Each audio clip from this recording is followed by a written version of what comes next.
सबसे सही वक्त है हमले का, नफ्ताली बेनेट ने यह कहा है।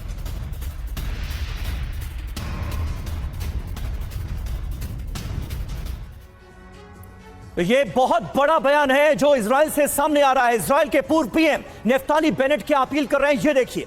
न्यूक्लियर साइट को टारगेट किया जाए, ईरान को बनाया जाए निशाना, ईरान की सरकार को निशाना बनाने का वक्त आ गया है, ये उनकी तरफ से कहा गया है। और वो इसके पीछे कुछ कारण भी बता रहे हैं। कह रहे हैं हमास और हिजबुल्लाह इस वक्त टूट चुके हैं, अभी नहीं तो कब हमला होगा। हमारे पास पलटवार का पूरा आधार मौजूद है, मिसाइल हमले का जवाब देना जरूरी है, ईरान पर हमले का यही सही वक्त है, ये नफ्ताली बेनेट की तरफ से कहा गया है। यानी बेंजामिन नेतन्याहू पर ईरान पर हमले का दबाव बढ़ता नजर आ रहा है। बिल्कुल, और देखिए इजराइल के टारगेट पर ईरानी न्यूक्लियर साइट्स हैं और यही सबसे बड़ी चिंता की बात है। किसने क्या कहा, एक बार इस पर हम नजर डालते हैं। जो बाइडेन अमेरिकी राष्ट्रपति ऐसे हमलों को कभी समर्थन नहीं, ये सीधे तौर पे वो कह रहे हैं, यानी कि अगर न्यूक्लियर साइट्स पर हमले की प्लानिंग है तो उसको सपोर्ट नहीं कर रहे हैं। डोनाल्ड ट्रंप पूर्व अमेरिकी राष्ट्रपति क्या कह रहे हैं, पहले हमला करो, आगे पीछे बाद में सोचो, यानी वो हमले के समर्थन में नजर आ रहे हैं। इमैनुअल मैक्रों की बात करें, राष्ट्रपति फ्रांस के, वो कह रहे हैं तनाव बढ़ाने वाला कोई कदम ना उठाया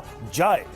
जी हां, फ्रांस देखिए लगातार इजराइल को जो सलाह दे रहा है वो इजराइल को रास नहीं आ रही है, क्योंकि वो फिलहाल जंग को आगे बढ़ाने के फेवर में नहीं है। इस बीच देखिए कनाडा में विपक्षी नेता हैं पियरे पोलिवरे, उन्होंने कहा है कि यह हमला मानवता के लिए उपहार होगा। यानी कनाडा की तरफ से भी कहा जा रहा है इजराइल को कि हमले के लिए आगे बढ़ो, ईरान पर हमला कर दो, उसकी न्यूक्लियर साइट्स को तबाह कर दो। ये कनाडा का भी रुख सामने आया है।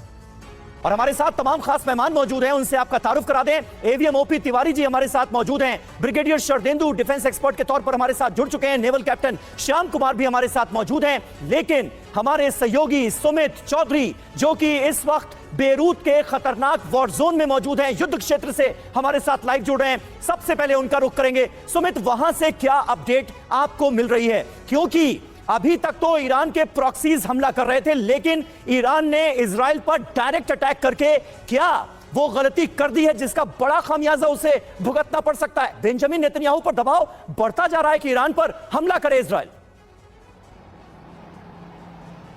देखिए बिल्कुल आपने समीर एक बात बिल्कुल ठीक कही कि अब शायद इजराइल पर यह दबाव है कि वो सीधे तौर पर अब ईरान पर अटैक कर दे। हालांकि देखिए ये भी कहा जा रहा है कि इजराइल लगातार जो उसका पहला फोकस है वो सिर्फ और सिर्फ हिजबुल्लाह के खिलाफ ऑपरेशन, लगातार दहिया के इलाके में ऑपरेशन कर रहा है। दरअसल दहिया को अगले कुछ दिनों में आप और मैं एक तरीके से गाजा के रूप में ही देखेंगे। जिस तरीके से एयर स्ट्राइक्स की जा रही है, जिस तरीके से लगातार ताबड़तोड़ वहां पर अटैक किए जा रहे हैं, निश्चित मानिए मैं आपको बताऊं कि एक महीने पहले पुराना दहिया और अब का एक महीने के बाद दहिया की तस्वीर बिल्कुल बदल चुकी है। और मैं निश्चित तौर पर कह सकता हूं कि अगले 3-4 महीने में वो तस्वीर एकदम उलट होगी, 360 डिग्री चेंज हो जाएगा दहिया। और यही सबसे बड़ा इस समय इजराइल का जो आप कह सकते हैं कि अटैक का मिशन है। इसके अलावा दूसरी सबसे बड़ी स्ट्रैटेजी इजराइल कर रहा है वो कर रहा है कि धीरे धीरे वो लगातार साउथ लेबनान में अपनी मौजूदगी को और बढ़ाता जा रहा है, कंसोलिडेट कर रहा है अपने आप को, और उसके बाद आगे बढ़ता जा रहा है।